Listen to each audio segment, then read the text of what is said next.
నమస్కారం. సుఖీభవకు స్వాగతం. ఈ రోజు సుఖీభవలో వ్యాధి నిరోధకతను పెంచే ఆహారాలివే. పసిపిల్లల సంరక్షణలో సరైన వస్తువుల్నే వాడుతున్నారా? పెద్ద పేగు గుట్టు విప్పే కొలనోస్కోపీ, యుక్త వయసులో లైంగిక జీవితంపై అపోహలెన్నో. ఇంకా హెల్త్ టిప్. వ్యాధి నిరోధకతే మన బలగం. జబ్బుల తాకిడి నుంచి మనల్ని కాపాడేది ఇదే. మనలోని రోగ నిరోధక శక్తి మన శరీరానికి రక్షణ కవచంలా పనిచేస్తుంది. అయితే మనలో కొంతమందికి ఈ వ్యాధి నిరోధక శక్తి అనేది బాగా తక్కువగా ఉంటుంది. ఫలితంగా చాలా త్వరగా జబ్బులకు, వైరస్లకు చిక్కుతూ ఉంటారు. తరచూ జలుబు చేయటం, జీర్ణ వ్యవస్థ గాడి తప్పడం, అలసట, ఒత్తిడి ఇవన్నీ మనలో వ్యాధి నిరోధకత సన్నగిల్లిందని తెలియజేసే లక్షణాలే. మరి వ్యాధి నిరోధకతను చక్కగా ఉంచుకునేందుకు ఏం చేయాలి? ఇందుకు చక్కటి ఆహారపు అలవాట్లను పాటించడం ఒక చక్కటి పరిష్కారం. వ్యాధి నిరోధకతను పెంపొందించే ఆహార నియమాల గురించి ఇప్పుడు తెలుసుకుందాం. జలుబు చేసినప్పుడు మందులు వాడినా వాడకున్నా వారం 10 రోజుల్లో దానంతటదే తగ్గిపోవడం మనకు తెలిసిందే. అలాగే దగ్గు, జ్వరం, చర్మంపై పుండ్లు, కోతలు, గాయాలు కూడా రోజులు గడిచే కొద్దీ వాటంతట అవే తగ్గిపోతుంటాయి. చిన్నా చితక అనారోగ్య సమస్యలు ఇలా వాటంతటవే తగ్గుముఖం పట్టడం వెనక కథ ఏమిటో ఎప్పుడైనా ఆలోచించారా? మనలో నిరంతరం అప్రమత్తంగా ఉండే వ్యాధి నిరోధకత యంత్రాంగమే ఇందుకు కారణం. వ్యాధి నిరోధకతని మనం ఇమ్యూనిటీ అని కూడా పిలుస్తాం. సైనికుల్లాగా పహారా కాస్తూ వ్యాధుల నుంచి, వ్యాధి కారకాల నుంచి రక్షణ కల్పించే కీలకమైన ఈ వ్యవస్థ బలహీనమైనప్పుడు మనకు జబ్బుల ముట్టడి పెరుగుతుంది. తరచూ ఏదో ఒక ఇన్ఫెక్షనో, అనారోగ్యమో మనల్ని పట్టి పీడిస్తూ ఉంటుంది. అయితే విటమిన్ సి వంటి కొన్ని ప్రత్యేకమైన ఆహారాలను మన ఆహారంలో భాగంగా చేసుకోవటం ద్వారా మనలో వ్యాధి నిరోధక యంత్రాంగాన్ని పటిష్టంగా ఉంచుకోవచ్చని చెబుతారు పోషకాహార నిపుణులు. జనరల్గా ఇమ్యూనిటీ అంటే వ్యాధి నిరోధక శక్తి అని అంటారు అందరూ. ఈ ఆహారం ద్వారానే మనకి జనరల్ ఇమ్యూనిటీ వస్తూ ఉంటుంది. ఏమేమి ఆహార పదార్థాలు అన్నది ఏంటంటే ఎక్కువగాను విటమిన్లు, ఖనిజ లవణాలు. ఈ విటమిన్లలో విటమిన్ ఏ, తర్వాత B6 అంటే పోలిక్ యాసిడ్, మిగతా వైటమిన్స్, వైటమిన్ సి, ఇంకా ఖనిజ లవణాల్లో ఏంటంటే సెలీనియము, తర్వాత ఐరన్ ఇటువంటివి ఉంటాయి. ఈ విటమిన్లు, ఈ ఖనిజ లవణాలు ఉన్న ఆహార పదార్థాలు తీసుకొని జనరల్ బ్యాలెన్స్డ్ డైట్ అంటే సమతులిత ఆహారం మనం తీసుకోగలిగితే ఈ వ్యాధి నిరోధక శక్తిని జాగ్రత్తగా కాపాడుకోగలుగుతాం. ఇలా తీసుకోవడం వలన మనకి ఏ రకమైన ఇప్పుడు ఒకటే ఇంట్లో కానీ ఒకటే ప్రదేశంలో కానీ ఈ ఎన్నో రకాల జనరల్గా ఒక ఎపిడమిక్స్గా వచ్చిన జబ్బుల్ని అందరికీ రావు. కొంతమందికి వస్తాయి, కొంతమందికి రావు. ఒక ఇంట్లోనే 4గురికి వస్తే 2కి రావు. అది ఎందుకు? వీళ్ళకి జనరల్గా వీళ్ళ యొక్క శరీరంలో వ్యాధి నిరోధక శక్తి బాగా పెంచింది. వాళ్ళు తినే ఆహారం, వాళ్ళు చేసుకునే దినచర్య కార్యక్రమాలు బట్టి వాళ్ళకి స్ట్రెంగ్త్ ఎక్కువ వస్తుంది కాబట్టి వాళ్ళకి రాదు. ఈ డిఫరెన్స్ చూసుకొని మనం జాగ్రత్తగా తీసుకోవాల్సిన అవసరం చాలా ఉంది.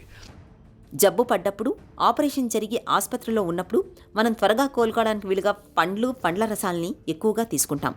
ఈ పండ్లు, పండ్ల రసాల్లో సమృద్ధిగా లభించే విటమిన్ సి మనలోని ఇమ్యూనిటీకి మరింతగా ఊతమిస్తుంది. మనల్ని వేగంగా కోలుకునేలా చేస్తుంది. అందుకే విటమిన్ సిని డాక్టర్ సి అని కూడా పిలుస్తారు వైద్యులు. వ్యాధి నిరోధకత బలహీనంగా ఉన్నప్పుడు, తరచూ ఏదో ఒక ఇన్ఫెక్షన్ సోకుతున్నప్పుడు తరచూ నిమ్మజాతి పళ్లను తీసుకోవాలి. విటమిన్ సి లభించే పళ్లతో పాటు యాంటీ ఆక్సిడెంట్ పోషకాలు సమృద్ధిగా లభించే గ్రీన్ టీని నిత్యం తీసుకోవడం చాలా మంచిది. అలాగే చికెన్ సూప్ కూడా. చికెన్ సూప్కు మనలో వ్యాధి నిరోధకతను పటిష్టం చేసే గుణాలు ఉన్నట్లు అనేక పరిశోధనలు చెబుతున్నాయి. ఈ నేపథ్యంలో తరచూ చికెన్ సూప్ను సేవించడం వల్ల మనలో వ్యాధి నిరోధకత సన్నగిల్లకుండా చూసుకోవచ్చు. బి కాంప్లెక్స్ వైటమిన్స్ మనకు రావాలనుకుంటే మనకి మొలకెత్తిన గింజ ధాన్యాల్లో కానీ, తర్వాత కొంత ఎక్కువగా ఆకుకూరల్లో ఉంటాయి, పండ్లలో ఉంటుంది, పొట్టుతో ఉన్న పదార్థాలు అంటే వాటిల్లోనూ ఇలాంటి బి కాంప్లెక్స్ దొరుకుతూ ఉంటుంది. అందుకని తక్కువ మరపెట్టిన బియ్యం తింటూ ఉంటే మంచిది. రోజు ఆహారంలో కనీసం ఒక 100 గ్రాముల ఆకుకూరలు, ఒక 100 గ్రాముల పండ్లు తీసుకోవాలి.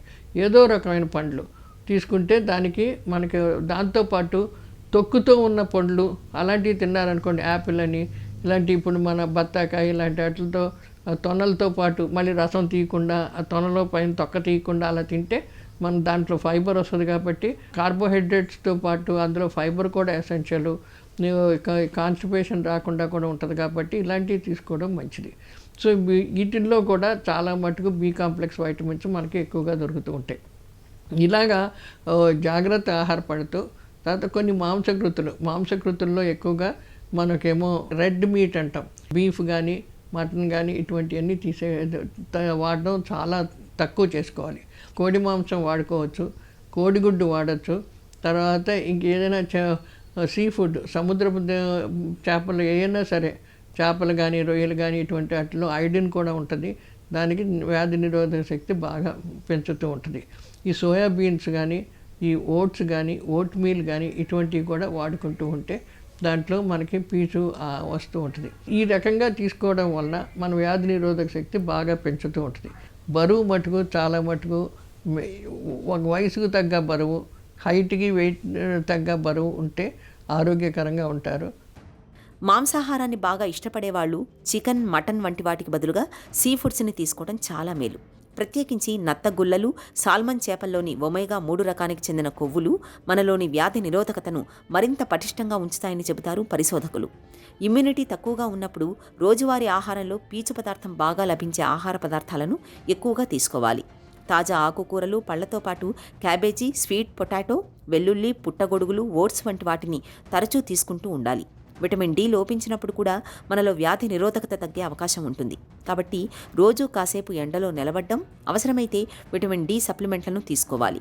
ఇలా అన్ని రకాలుగా తగిన జాగ్రత్తలు తీసుకోవడం ద్వారా మనలో వ్యాధి నిరోధకత సన్నగిల్లకుండా చూసుకోవాలి. హెల్త్ న్యూస్ మీకోసం. పాపాయి పుట్టగానే తన కోసం బోలెడి బొమ్మల్ని తెచ్చిస్తాం. ఖరీదైన లోషన్లు, క్రీములు కొన్ని రాస్తాం. జ్యూసు, పాలు, నీళ్లు తాగటానికి ప్రత్యేకంగా సీసాలు పెడతాం. అంతా బాగుంది, కానీ ఇవన్నీ మంచివేనా అంటే కాదనే చెబుతున్నాయి పలు అధ్యయనాలు. ఇవన్నీ హానికారక రసాయనాలతో తయారవుతున్నాయని, పిల్లలకు హాని చేస్తాయని వైద్యులు హెచ్చరిస్తున్నారు. ముఖ్యంగా వీటి వినియోగంతో చర్మ, నాడీ సంబంధిత సమస్యలతో పాటు క్యాన్సర్ వంటి వ్యాధులు కూడా వచ్చే ప్రమాదం ఉందని అధ్యయనాల్లో తేలింది. శాస్త్రీయ పరిశోధనలు, అందుబాటులో ఉన్న సమాచారం, పెరిగిన అవగాహన, ఇలా కారణాలు ఏవైనా పిల్లల వస్తువులు విషపూరితం అవుతున్నాయన్న విషయం అందరిలోనూ ఆందోళన కలిగిస్తోంది. పాల కోసమో, నీళ్ల కోసమో వాడే ప్లాస్టిక్ బేబీ బాటిళ్లలో బిస్ఫినాల్ ఏ ఉంటుంది. ఇది వేడి ద్రవ పదార్థాల ద్వారా శరీరంలోకి ప్రవేశిస్తుంది. ఇక బుజ్జాయిలకు బాడీ కేర్ ఉత్పత్తులంటూ ప్రత్యేకంగా అమ్మినా సరే వాటిలోనూ సల్ఫేట్లు, పారాబెన్లు పుష్కలంగా ఉంటున్నట్లు పరిశోధకులు చెబుతున్నారు. డైపర్లు, టాల్కమ్ పౌడర్లు ఇందుకు మినహాయింపు కాదు. ఏ వస్తువునైనా కొనేటప్పుడు లేబుల్ని సరిచూసుకోవాలి. బేబీ ఆయిల్స్కి ప్రత్యామ్నాయంగా సహజ నూనెలు, డైపర్లకు బదులుగా కాటన్ లంగోటీల వంటివి వినియోగించడం మేలు. ఈ సూత్రాన్ని బొమ్మలు కొనేటప్పుడు కూడా మర్చిపోకూడదు. ఎందుకంటే వాటిల్లో లెడ్, టాలెట్స్, BPA, PVC తదితర హానికారక రసాయనాలు ఎక్కువగా ఉంటున్నాయి. ఇక ప్లాస్టిక్ బాటిళ్లకు బదులుగా స్టీల్, గాజు రకాల్ని ఎంచుకోవటం మరీ మంచిది. అలాగే ఏ వస్తువు కొన్నా తప్పనిసరిగా 1-2 సార్లు శుభ్రం చేశాకే ఉపయోగించటం అన్ని విధాలా మేలు. మన పొట్ట ఒక పెద్ద సంశయాల పుట్ట. ఓ పూట ఎక్కడో నొప్పిగా ఉంటుంది, మరో పూట తిన్నది అరిగినట్టుగా అనిపించదు. ఒక్కో రోజు పొట్టంతా బరువుగా ఉంటుంది, మెల్లి తిప్పినట్లుగా నొప్పి బాధిస్తూ ఉంటుంది. అయితే విరేచనాలు లేదంటే మలబద్ధకంతో బాధపడుతూ ఉంటారు. పొట్టలో తలెత్తే ఇలాంటి సమస్యల ఆనుపానుల్ని తెలుసుకునేందుకు ఒకప్పుడైతే మన ముందు ఎలాంటి పరిష్కారం ఉండేది కాదు. అయితే కొలనోస్కోపీ అందుబాటులోకి వచ్చాక పొట్టలో ఆమూలాగ్రం అణువణువును నిశితంగా పరిశీలించడానికి వీలవుతుంది. అంతేకాదు ప్రమాదకరమైన క్యాన్సర్ల ఆనవాళ్లను సైతం ముందుగానే పసిగట్టగలుగుతున్నారు. పొట్టలో సమస్యల నిర్ధారణతో పాటు వాటికి చికిత్స చేయటంలోనూ ఎంతగానో ఉపకరించే కొలనోస్కోపీ గురించి ఇప్పుడు తెలుసుకుందాం. పెద్ద పేగుని పరీక్ష చేసుకుంటానికి ఒక ట్యూబు, ఆ ట్యూబ్ చివరిలో ఒక కెమెరాతో మొత్తం పెద్ద పేగుని పరీక్ష చేసుకునే అవకాశం ఉంటుంది. మలద్వారం నుంచి ఈ ట్యూబ్ లోపలికి పాస్ చేసి పెద్ద పేగులో మొత్తాన్ని చిన్న పేగులో చివరి భాగమైన టెర్మినల్ ఇలియం వరకు మనం సూక్ష్మంగా చూసుకునే అవకాశము ఒక కెమెరాతో మనకి కల్పిస్తుంది ఈ కొలనోస్కోపీ అనే టెస్ట్. ఈ కొలనోస్కోపీ అనేది బేసికలీ 2 రకాలుగా, most of the time patient comfort కోసం మైల్డ్ సెడేషన్ ఇచ్చి ఒక 10 to 15 మినిట్స్లో ప్రొసీజర్ అయ్యేటట్టుగా మనం చూసుకుంటాము.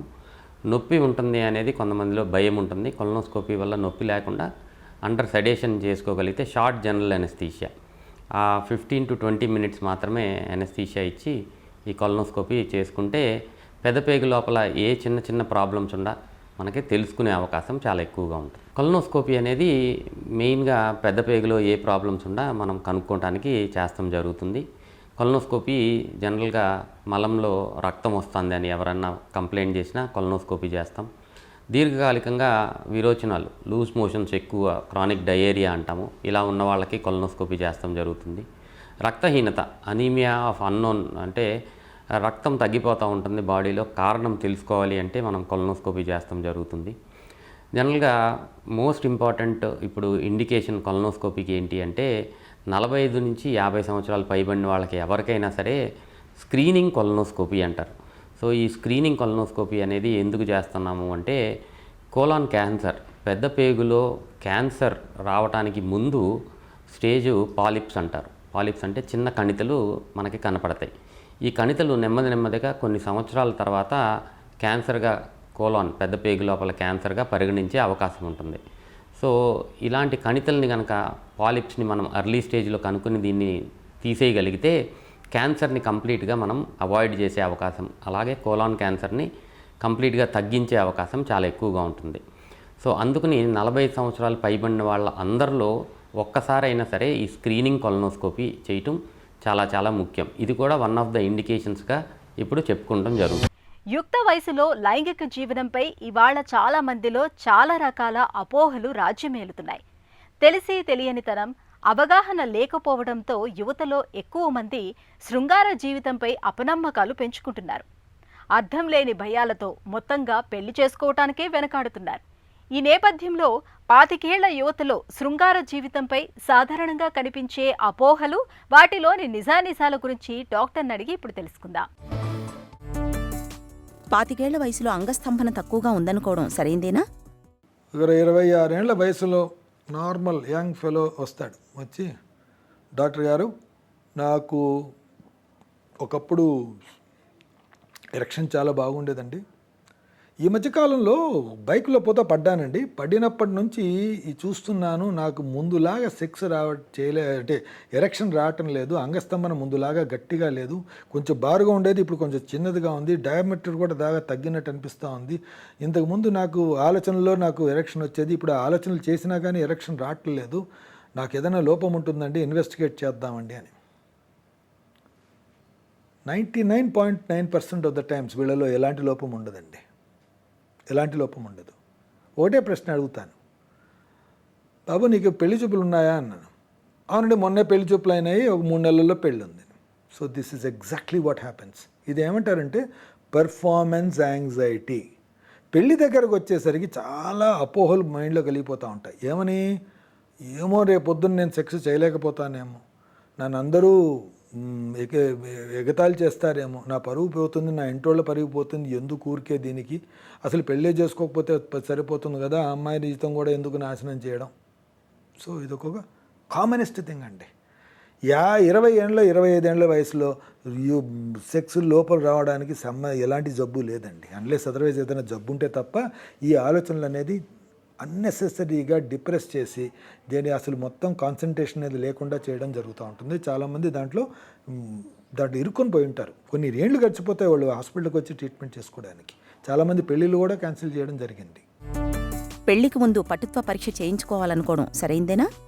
చాలామంది అనుకుంటారు నేను దీనికి వెళ్తున్నాను, పెళ్లి చేసుకోబోతున్నాను, నాకు అన్ని చెక్ చేసి అంత నార్మల్గా ఉన్నానో లేదో చెప్పండి. ఏం చెప్పాలి, ఏంటి